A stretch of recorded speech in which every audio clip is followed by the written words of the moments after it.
Selamat siang Indonesia. Anda menyaksikan seputar Bali terkini pukul 11 WITA bersama saya Yumas Sukmatika.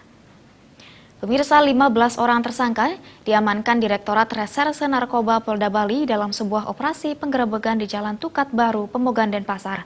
Mereka diamankan saat tengah berpesta narkoba jenis sabu.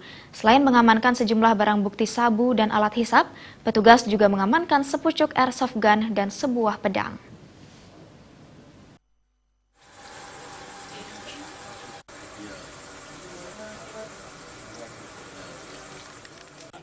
Lima belas tersangka tersebut diamankan petugas Direktorat Reserse Narkoba Polda Bali saat tengah berpesta narkoba jenis sabu.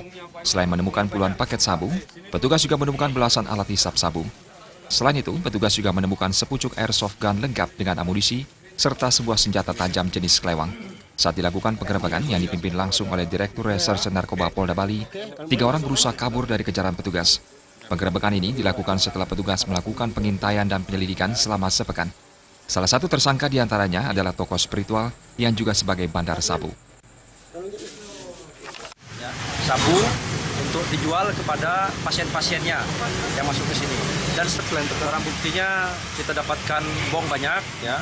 Kita belum hitung berapa jumlahnya. Kemudian uang, timbangan, kemudian juga ada barang buktinya klip-klip sabu yang siap untuk dipakai.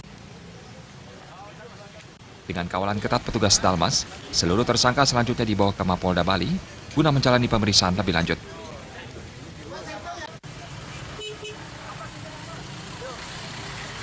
Raiso Antara dan Winata, Bali TV. Pemirsa, demikian seputar Bali terkini kali ini. Terima kasih atas perhatian Anda. Selamat siang. Salam Indonesia.